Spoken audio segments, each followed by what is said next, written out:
Have you ever watched the person you love become a stranger right before your eyes? For me, it started with the glow of a phone screen at 2 in the morning. I was lying next to my wife, Sarah, the woman I'd spent a decade building a life with in our quiet Chicago suburb. The faint blue light painted a mask on her face, one I didn't recognize. Her thumb was moving, a frantic little dance of deletion. She thought I was asleep. She was wrong. I saw a name before it vanished into the digital ether.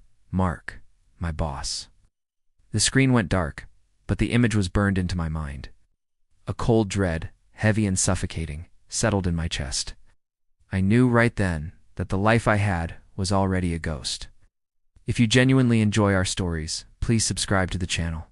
Tell us where you're from and what time it is right now. It's always fascinating to know how far our story flows. The humiliation began subtly. At the office, Mark would clap me on the shoulder, his smile a little too wide, his eyes holding a secret I was now a part of.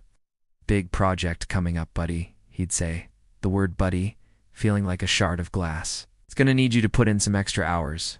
He was sending me on pointless assignments, late-night emergencies that pulled me away from home. My home. The one he was visiting when I was gone. Sarah played her part with chilling perfection. She became distant, a beautiful, cold statue in our house. The easy laughter we once shared was replaced by a tense silence, broken only by the clink of her wine glass. "You're just stressed, honey," she'd say, her voice smooth as silk, her eyes empty of warmth. "Work is getting to you." She wasn't just lying. She was gaslighting me, making me question my own sanity. They felt untouchable, wrapped in their arrogance and my money. The discovery was a slow, agonizing bleed. A credit card receipt for a dinner I wasn't at, from a restaurant near Mark's downtown apartment. A whispered phone call she took in the garage, her voice dropping when she saw me approach. "Just a friend from yoga," she'd lie, snapping her phone shut. The lies became bolder, the excuses flimsier. Was a bad gambler who thought she had a winning hand. One evening I came home early from a business trip Mark had so graciously sent me on. Car wasn't in the driveway. Find My iPhone showed her at the Peninsula on North Michigan Avenue, a hotel. My heart hammered against my ribs, a frantic prisoner. This was it, the moment of truth. I drove there, my hands shaking on the steering wheel, a cold fury building inside me. I sat in the parking garage, the air thick with the smell of concrete and my own despair. Then I saw them. They walked out of the elevator laughing. His arm was draped possessively around her waist. She leaned her head on his shoulder, a picture of contentment. The sight didn't just break my heart. It vaporized it, leaving behind something cold and hard and sharp. In that moment, the loyal husband died, and a strategist was born. I didn't confront them. I went home, walked into my home office, and began to plan. My grief was a fire, and I was forging it into a weapon. For the next 3 months, I became a ghost. At work, I was the model employee. At home, I was the clueless, loving husband. I gathered my proof meticulously. I hired a private investigator who documented every single one of their little trips. I installed a keylogger on our home computer, capturing their explicit emails. I contacted a forensic accountant to trace the money Sarah had been siphoning from our joint accounts gifts for him. Luxuries for herself. The final piece of the puzzle was the company itself. Mark had been using corporate funds to finance their affair, the hotel rooms, the lavish dinners, all disguised as business expenses. He was as sloppy as he was arrogant. I compiled everything into a neat, undeniable dossier of their betrayal, a legal and social atom bomb. The day of reckoning was a Tuesday. Mark had called an all-hands board meeting.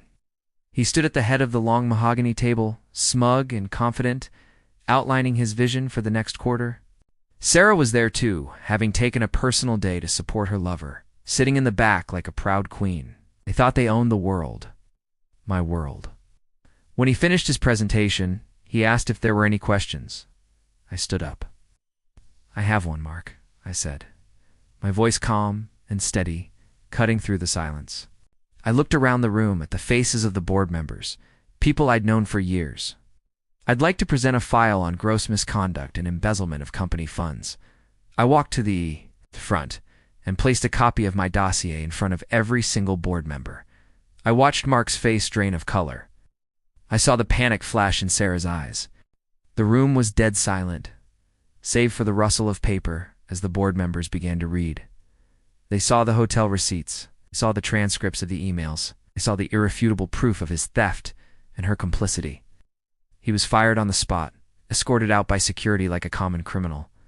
I didn't even look at Sarah. She was just collateral damage. The fallout was total. Mark was ruined, his career a smoking crater. The board pursued legal action for the embezzlement. Sarah came home to find the locks changed and a divorce attorney's card taped to the door. Her designer clothes were in trash bags on the lawn. Her friends, our friends, turned their backs on her when the story came out. She was a social pariah, a joke. She called me screaming, crying, begging. I listened to her voice, once the sweetest sound in my world, now just noise. When she was done, I said nothing and hung up. The legal battle was short. My evidence was overwhelming. I got the house, the assets, everything. She was left with nothing but the shame of her choices. I sold the house. I left Chicago. Never saw either of them again. Sometimes late at night, I think about that moment in the hotel garage, the image of them laughing together. It doesn't hurt anymore. It's just a reminder. Reminder that the deepest cuts are not from the knives of our enemies, but from the hands of those we love. The end.